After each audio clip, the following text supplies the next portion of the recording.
Hey everyone, welcome to story B. आज हम queen Victoria के बारे में देखेंगे। वो one of the most powerful queen रही है रॉयल फैमिलीज की हिस्ट्री में, बट उसके रेन के साथ साथ उसकी लव लाइफ एंड उसके बच्चों का अफेयर काफी चर्चा में रहा है।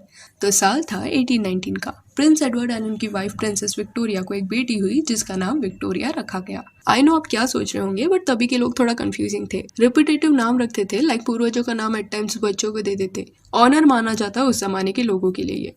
विक्टोरिया के जन्म के अगले ही साल 1820 में उसके फादर की डेथ हो गई एंड फादर के जाने के कुछ समय बाद विक्टोरिया के ग्रैंडफादर जो तभी किंग थे उनकी भी मौत हो गई।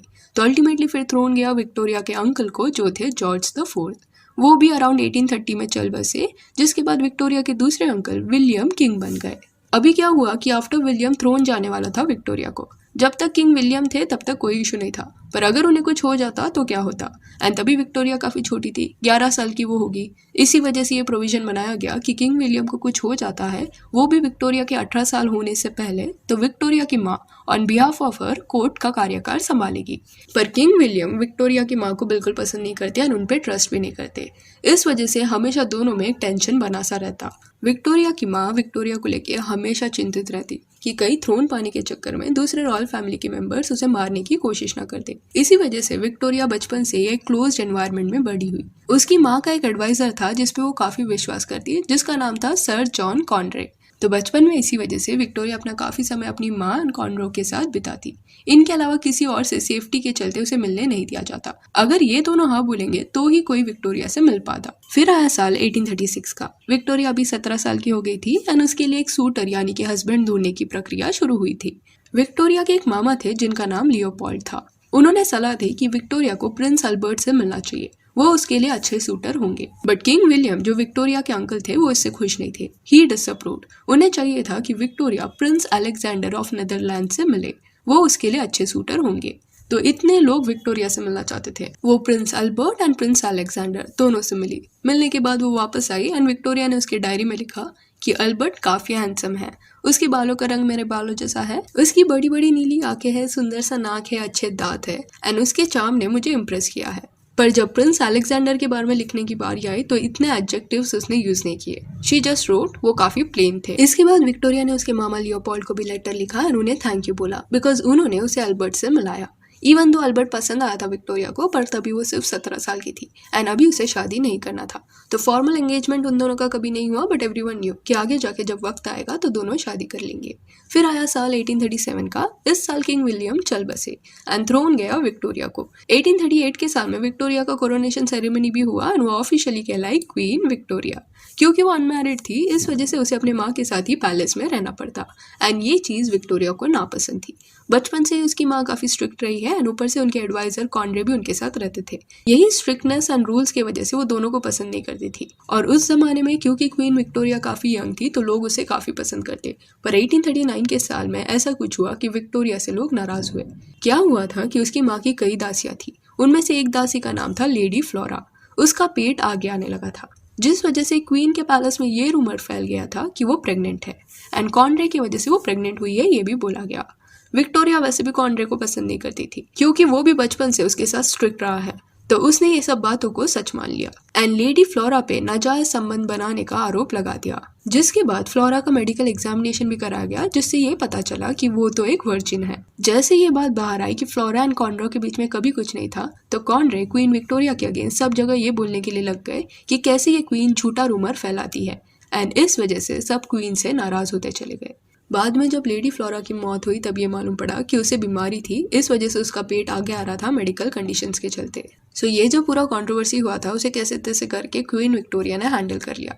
पर अभी वो थक चुकी थी कि कॉन्स्टेंटली उसे उसके माँ के साथ पैलेस में रहना पड़ रहा है। तो उसकी एक खास एडवाइजर थी जिसने उसे सलाह दी कि वो शादी कर ले, जिसके बाद उसे उसके माँ के साथ पैलेस में नहीं रहना पड़ेगा। तो क्वीन विक्टोरिया ने वापस से अल्बर्ट से मिलने की ख्वाहिश जताई।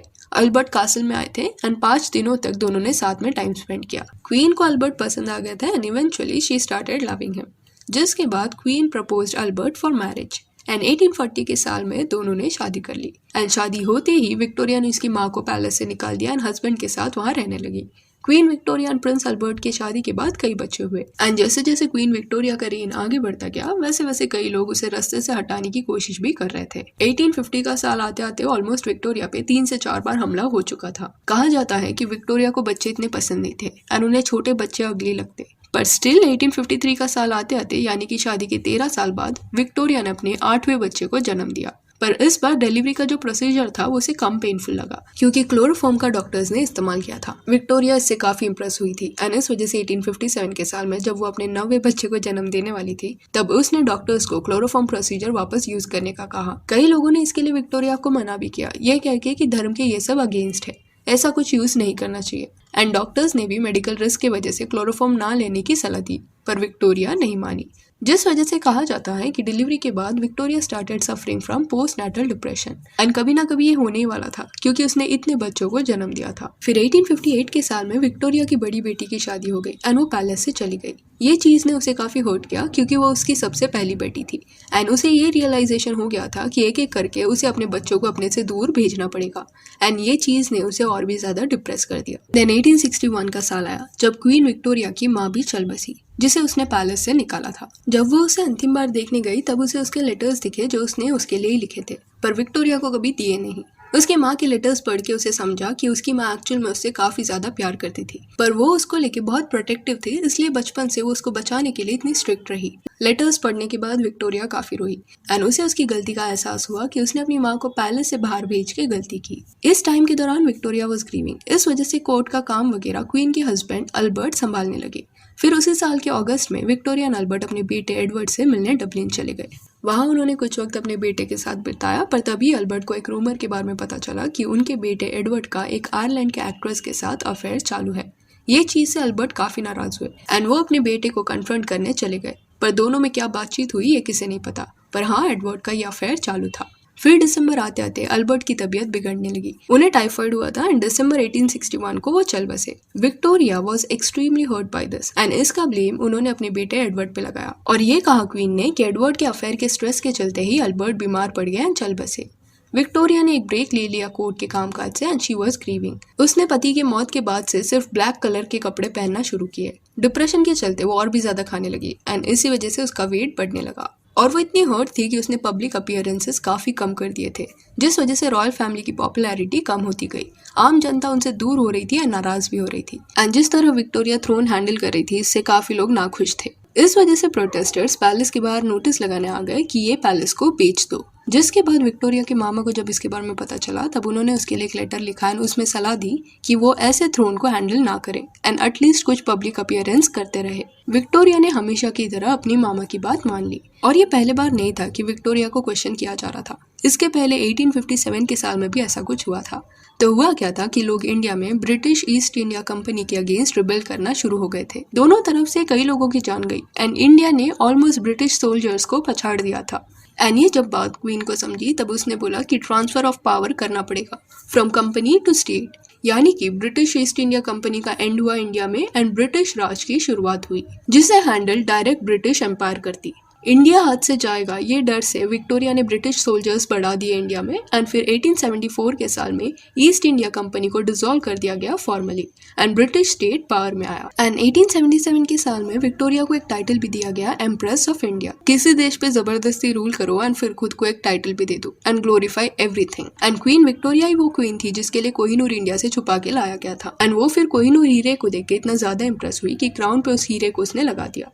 आज भी ब्रिटिश क्राउन पे कोहिनूर लगा हुआ है। फिर 1878 के साल में क्वीन की जो सेकेंड डॉटर एलिस थी वो भी एक इन्फेक्शन के चलते चल बसी। क्वीन को ये घटना नॉर्मल नहीं लगी एंड वो अभी 60 साल की हो चुकी थी, जिस वजह से उसको ये पेन हैंडल नहीं हो रहा था कि उसने एलिस को खो दिया।